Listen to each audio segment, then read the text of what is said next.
जब स्वामी जी के सामने हमें ये मौका मिलता था कि हम सत्संग के साथ साथ सेवा के अवसर से बाहरी रूप में भी अपने जीवन को एक सही दिशा की तरफ जोड़ सकते थे। स्वामी जी ने एक संस्था का निर्माण किया था, जेंट्स इंटरनेशनल, जो कि बाहरी सामाजिक रूप में हम अपने जीवन में कैसे अपने जीवन को और शुद्ध बना सकते हैं, कैसे अपने जीवन में सेवा की भावना ला सकते हैं, कैसे हम अलग अलग समय पर अलग अलग लोगों के साथ जुड़ करके सेवा के कार्यक्रमों में हिस्सा ले सकते हैं। तो ऐसा सानिध्य हमें प्राप्त था। पिछले 10 वर्षों में वो सेवा हमसे धीरे धीरे काफ़ी हद तक छिन गई और उसका नतीजा ये निकला कि हमने सत्संग तो किया पर धीरे धीरे उसका प्रभाव भी कुछ कम पड़ने लग गया। सेवा एक ऐसा माध्यम है जिसमें आप कई बार अपना दिमाग, अपनी बुद्धि, अपनी सोच विचार की शक्ति नहीं इस्तेमाल करते। आप सिर्फ सहज भाव से किसी भी एक छोटे से कार्य को लेकर के उसमें अपना हाथ बटाते हो और उस सेवा से कब आपका तन मन, आपका विचार, आपका जीवन एक संयम की तरफ चलने लगता है, कैसे सहजता से वो काम हो जाता है, वो चीज़ हमारे जीवन में कैसे अध्यात्म के लिए हमारे लिए बहुत सहायक हो जाती है, ये चीज़ बड़ी सहजता से सेवा के माध्यम से हो सकती है। तो स्वामी जी के मिशन का, स्वामी जी के इस आध्यात्म से जुड़े हुए जीवन का एक बहुत बड़ा अभिन्न अंग सेवा भी रहा है। जितना ध्यान को स्वामी जी ने महत्व दिया, नाम को महत्व दिया, उतना ही महत्व सेवा को भी दिया। और सेवा के लिए 2 तरह की सेवाएं हैं। पहली सेवा है और जो सबसे ज़रूरी सेवा है वो है सत्संग की सेवा। सत्संग यानी गुरु की बात जन जन तक पहुंचाना। अब आप समाज में, संसार में जब किसी दुनियादार से मिलो तो वो बिना किसी रुकावट के अपने प्रभाव को आपके ऊपर देने के लिए हर तरह से प्रयासमंद है।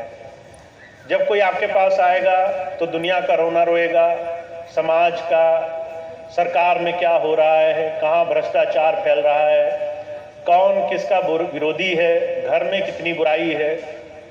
ये जो विष है, लोग इसे कई बार जाने अनजाने अपने दुखों को संसार में रोने के माध्यम से समाज में फैलाते हैं। और ये चीज़ कब हमारे मन, कब हमारे आचरण, कब हमारे व्यवहार का हिस्सा बन जाती है, हमें पता भी नहीं चलता। और इसकी सबसे बड़ी काट है सत्संग। सत्संग जहाँ पर बुराई की बजाय अच्छी बातों को स्थान दिया जाए, जहाँ पर सिर्फ गलत चर्चाओं की बजाय अच्छी चर्चा के साथ सानिध्य जोड़ा जाए। आप फर्ज करके देखिए, अगर आपके पास कोई भाई आए और आप दिन भर परेशान हो पर वो आपको एक बार कहे, भाई परेशान मत हो, विश्वास रखो, गुरुजी तुम्हारे साथ हैं, एकदम आपका ध्यान बदले दुनिया की तमाम उन चिंता भरी बातों से और आपके अंदर विश्वास जगे कि मैं अकेला नहीं हूं, परेशानी तो बहुत है पर गुरुजी मेरा साथ दे रहे हैं। एक छोटी सी बात, आपकी विचार शक्ति बदल गई, आपका ध्यान बदल गया, आप अब अकेले नहीं हो, आप विश्वास कर रहे हो कि मेरे साथ गुरु खड़ा है। उन्हीं समस्याओं को आप और हिम्मत से, बड़ी शक्ति से उन तमाम समस्याओं में बड़ी आसानी से आप आगे बढ़ रहे हो। एक विचारधारा, एक अच्छी बात सुनने से अगर हमारे पूरे दिन की तमाम परेशानियों में बदलाव आ सकता है तो एक बहुत बड़ी सेवा है। और ऐसी सत्संग की सेवा जन जन में हो, गांव गांव में हो, हर एक घर में हो, उससे आप अंदाजा नहीं लगा सकते कितना बड़ा भारी परिवर्तन हम सबके जीवन में आ जाएगा। तो महाराज जी एक बात कहते थे, सत्संग के लिए कोई भीड़ का जुटना जरूरी नहीं है। जहां 2 लोग बैठ करके थोड़ा सा भी अपना अनुभव, अपने जीवन के सुख दुख, अपने जीवन में गुरु की कृपा एक दूसरे के साथ बांटेंगे, जहाँ थोड़ा सा भी अपने जीवन का अनुभव किसी को बताएंगे कि कैसे दुख तकलीफ में गुरु की कृपा से उनके जीवन में हिम्मत मिली, वहाँ पर गुरु की मौजूदगी रहेगी। तो सत्संग की सेवा बहुत ज़रूरी सेवा है। पिछले 10 वर्षों में पीलीभीत में बहुत से भाई बहन सत्संग करते रहे हैं, पर इस सत्संग का भी और घर घर तक पहुंचना ज़रूरी है। तो सत्संग की सेवा में जो भी भाई बहन सेवा के इस माध्यम से जुड़ना चाहते हो, इस सेवा में हाथ बटाना चाहते हो, इसका मतलब ये है कि थोड़ा सा महीने में 2-4 दिन दे सकें, जब वो अपने गांव में किसी सत्संगी भाई के यहाँ, किसी पास के गांव में जाकर के कहीं भी सत्संग के इस माध्यम को जोड़ सकें। तो सत्संग की सेवा के लिए जो भी भाई बहन पहले से जा के सत्संग करते हैं, वो भी अपना नाम भाई डोरीलाल जी को लिखाएंगे, और जो भाई बहन और इस सेवा में हाथ बटाना चाहते हैं, वो भी अपना नाम नए सेवादारों के रूप में भाई डोरीलाल जी को लिखा देंगे। कई बार आपको लगता होगा हम सत्संग में क्या बोलेंगे, कैसे बोलेंगे, तो वो सब जो भी आपको प्रशिक्षण लेना है, जो भी उसकी जानकारी लेनी है, उसके बाद आपको मिलेगी। दूसरी सेवा है किसी भी सत्संगी भाई बहन की सेवा जो वो देना चाहता है, किसी भी एक नेक काम के माध्यम में, जिससे हम कुछ भी नेक काम संसार में कर सकें, तो उस सेवा के लिए ऐसे गांव-गांव में सेवा सभी सत्संगी भाई बहनों से जुड़ करके, जिसे स्वामी जी समर्पित सेवा कहते थे, उसको फिर से जागरूक करने के लिए भाई बहन जो इच्छुक होंगे, जो पहले से क्षेत्रों में काम करते थे, दोबारा से भाई डोरीलाल जी को अपना नाम लिखाएंगे। अब इस सेवा का क्या फायदा होगा? जो भी भाई बहन सोचता है कि मैं कुछ अच्छा काम करूं, उसके पास 100 रुपए हैं, वो जानता है कि वो 100 रुपए में किसी का भला नहीं कर सकता। पर जब ऐसे अनगिनत लोग, जो भी उनकी श्रद्धा हो, जो भी उनकी सेवा वो दे सकते हैं अपनी कमाई में से निकाल करके, जब उन तमाम भाइयों की सेवा से किसी असहाय, गरीब, जरूरतमंद की सेवा होती है, तो आप असक्षम होते हुए भी इतने बड़े संस्थान के साथ जुड़ करके बड़ी बड़ी सेवाओं का हिस्सा बन सकते हो। बहुत बड़े बड़े काम आप आसानी से कर सकते हो। तो इसीलिए ये 2 तरह की सेवाएं करने के लिए जो पुराने सेवादार भाई बहन थे, वो आगे सेवा करने के इच्छुक होंगे, वो कृपया अपना नाम भाई डोरीलाल जी के पास आने वाले 1 महीने के अंदर ज़रूर लिखा देंगे। और जो भाई बहन नए तरह से इस सेवा का हिस्सा बनना चाहते हैं, वो भी अपना नाम लिखा देंगे, ताकि ज़्यादा से ज़्यादा उनको इससे जुड़ी हुई तमाम सूचनाएं दी जा सकें, तमाम बातें समझाई जा सकें, वो जो भी इसके बारे में जानकारी लेना चाहते हैं वो सब दी जा सकें। और फरवरी के भंडारे से अगले वर्ष से विधिवत रूप में इस पीलीभीत पूरे मंडल में सेवा के काम पहले की तरह से खूब खुल करके हो सके। और इसका लाभ मैं आपको एक चीज़ बताऊं, जब आप सभी भाई बहन थोड़ा थोड़ा सहयोग इस काम में करना शुरू करेंगे, तो आपके जीवन में सुख शांति आएगी। आपसे जो भी सत्संग के माध्यम से, सेवा के माध्यम से जुड़ेगा, उसको प्रेरणा मिलेगी, हिम्मत मिलेगी, वो भी सेवा कार्यों में हाथ बटा सकेगा। और कल को आप जब किसी ऐसे भाई को देखेंगे जिसको आपने किसी भी तरीके से उसके सेवा में सहयोग दिया। मैं एक छोटी सी घटना आपको बताता हूँ। स्वामी जी महाराज पहले आई ऑपरेशन कैंप लगाया करते थे। लखनऊ में एक बार आई ऑपरेशन कैंप लगा जो मोतियाबिंद का होता है। तो कैंप में पहले जांच हुई, सारे सेवादार उस सेवा के कैंप में मौजूद थे। तो उनकी सेवा लगी थी, जैसे ही मरीज आए उसका नाम लिखा जाए, फिर उसको डॉक्टर को दिखाया जाए, डॉक्टर उसकी आंख देखे, अगर ऑपरेशन वाला मरीज है तो उसको एक किनारे किया जाए, अगर ऑपरेशन नहीं हो सकता है, सिर्फ दवाई से काम चला जाएगा, तो उसको दवाई दे के छोड़ दिया जाए। तो तमाम सेवादार भाई बहन सेवा में लगे थे। एक बहन थी बहुत वृद्ध, उसको ऑपरेशन बता दिया गया, उसको वहीं आश्रम में रुकना हुआ। सभी सेवादारों ने उसकी बहुत सेवा करी, उसके खाने पीने का सुबह शाम जो भी हल्का फुल्का डॉक्टर ने कहा कि कम खिलाना है ताकि अगले दिन ऑपरेशन ठीक हो सके, वो सब किया गया। अगले दिन उसे जो है सेवादार बड़े प्रेम से जहां ऑपरेशन थिएटर था अस्पताल में, वहां तक ले गए। ऑपरेशन हुआ, उसे बड़े प्यार से वापस लाए।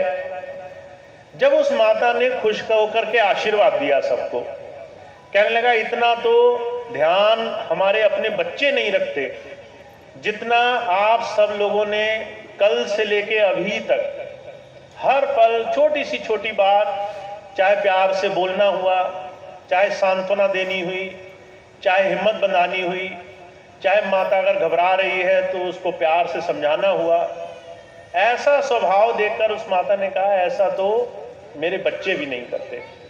तो जब ये बात उन सत्संगी भाई बहनों ने सुनी और उन्होंने मुझे ये बात बताई, तो वो कहने लगे कि भैया जी इतना आशीर्वाद तो संसार में कोई भी दिल से नहीं देता जितना उस माता ने दिल से हमें आशीर्वाद दिया, और क्योंकि हम इस माध्यम से जुड़े थे। तो आप सोच भी नहीं सकते कि आपको गुरु के सानिध्य में बैठ करके कई बार ऐसे माध्यम से रास्ते खुल जाते हैं जो कल्पना भी हम नहीं कर सकते। तो इसीलिए सेवा का माध्यम चलाया जाना बहुत जरूरी है। और ये तो एक छोटा सा उदाहरण मैंने आपके सामने रखा, ऐसे बहुत सारे उदाहरण हैं और ऐसे बहुत सारे सेवा के माध्यम हमारे लिए खुल सकते हैं अगर हम इस सेवा के आयोजन में कहीं भी किसी भी तरीके से और किसी भी प्रकार से सेवा के लिए जुड़ने के इच्छुक हों। तो सेवा बहुत ज़रूरी अंग है गुरु और शिष्य के बीच के इस आध्यात्मिक कड़ी का। जितना भजन ज़रूरी हिस्सा है उतना सेवा भी ज़रूरी हिस्सा है।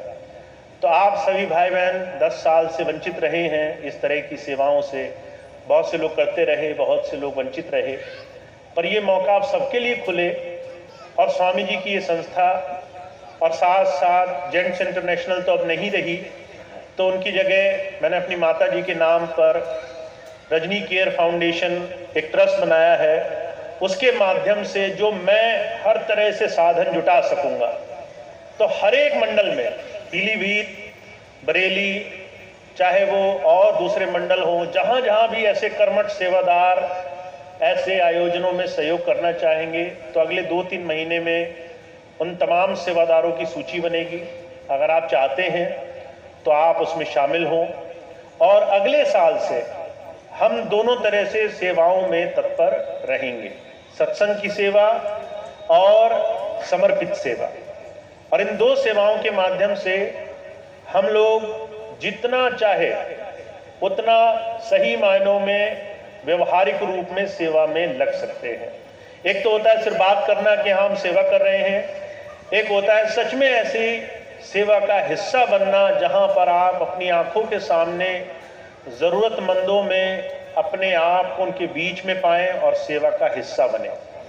तो मेरे इस नए पड़ाव का मैं दोबारा आपके बीच में आया हूं, तो मेरा एक बहुत बड़ा प्रयोजन ये भी है कि हम गुरु और शिष्य के बीच के संबंध को बिल्कुल जीते जी होता हुआ देखें।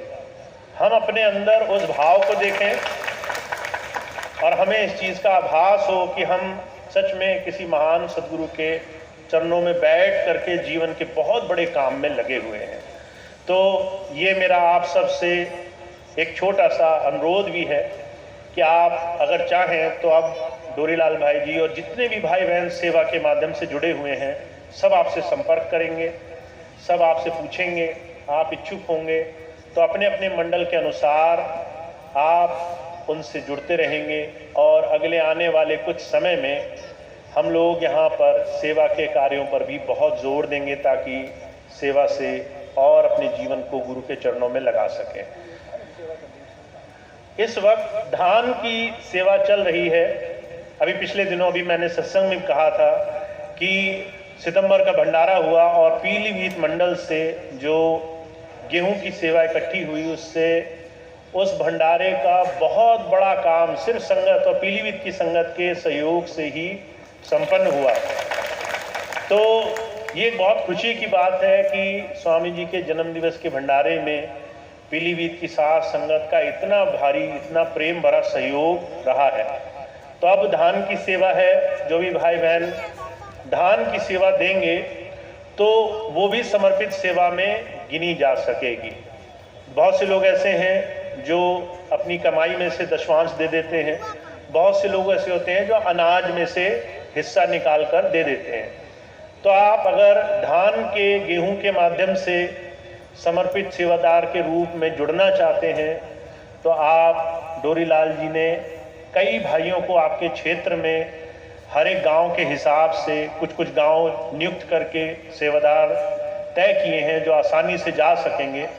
अगर आप उनको सेवा देना चाहते हैं, आप आराम से रसीद लीजिए, अपना नाम लिखवाइए और उस सेवा के इस आयोजन में आपकी भागीदारी इस माध्यम से भी हो सकती है। एक दूसरी बात का जरूर ध्यान रखेंगे, ये जो सेवा अब दोबारा से हम लोग शुरू करने जा रहे हैं ये मंडल के आधार पर है। तो पीलीभीत पूरा मंडल वो आपका कार्य क्षेत्र है। अगर आप पीलीभीत के और इस पूरे पीलीभीत के क्षेत्र के रहने वाले हैं, अगर आप बरेली के क्षेत्र के रहने वाले वहाँ से आए हैं तो वहाँ के जो भी सेवादार भाई बहन हैं, वहाँ के जो भी इंचार्ज हैं वो बाबूजी गिनलाल जी हैं और वहाँ के सेवादार भाई बहन हैं वो भी इसी तरीके से बरेली पूरे मंडल का काम वहाँ से देखेंगे। तो आप लोग आराम से अपने क्षेत्र में जो भी जाए, जो भी नियुक्त किया गया हो वो आपसे संपर्क करेगा तो आप आराम से उनसे सत्संग भी करा सकते हैं, सेवा भी करा सकते हैं और इस मिशन में जुड़ करके आगे इस बहुत बड़े सेवा कार्यक्रम का हिस्सा भी बन सकते हैं। तो एक छोटी सी बात थी आपके लिए। आप बाकी सभी सूचनाओं को और विस्तृत रूप से भाई डोरीलाल जी हैं और दूसरी इनकी टीम है और दूसरे जो भी सेवादार भाई बहन बनेंगे अभी आने वाले समय में, अभी बहुत से सेवादार बनने हैं, बहुत से भाई बहनों को नियुक्त किया जाना है, बहुत से भाई बहन अभी सोए हुए हैं, उनको जगाना है कि वही सेवा के कार्य में फिर से लगो। तो वो सब दोबारा से आएंगे और धीरे धीरे इस पूरे मंडल में सेवा के आयोजन में फिर से एक मजबूती हम लाएंगे स्वामी जी के मिशन को आगे बढ़ाने के लिए। तो ये छोटी सी बात थी।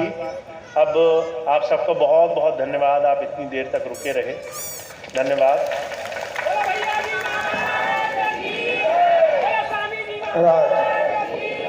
एक मिनट, सभी लोग प्रसाद लेकर के जाएंगे, सबके लिए प्रसाद की व्यवस्था है। सभी बहन भाई भैया प्रसाद लेके आओ, हाँ प्रसाद लेके आओ, सबको बांटो। आ जाओ भैया, पहले भैया जी के पास लाओ, पहले भैया जी के पास। ये आप लोग बैठ जाओ, एक मिनट बैठ जाओ, ये बेटा बैठो जरा। ये बहन जी ये गलत बात है, ये बैठो जरा, बैठो। अरे सेवाना में ये धोती बैठ जाओ, सबको बैठा लो। हाँ तो प्रसाद ले लो, भैया जी इधर लाओ, इधर लाओ प्रसाद लाओ। हाँ बस बस लो भैया जी प्रसाद, भैया जी पूछ पर जाए प्रसाद। भाइयों प्रसाद बटेगा इसलिए बैठे रहेंगे और पैर नहीं छुओ, पैर छूना मना हो गया, अब पैर मत छुओ।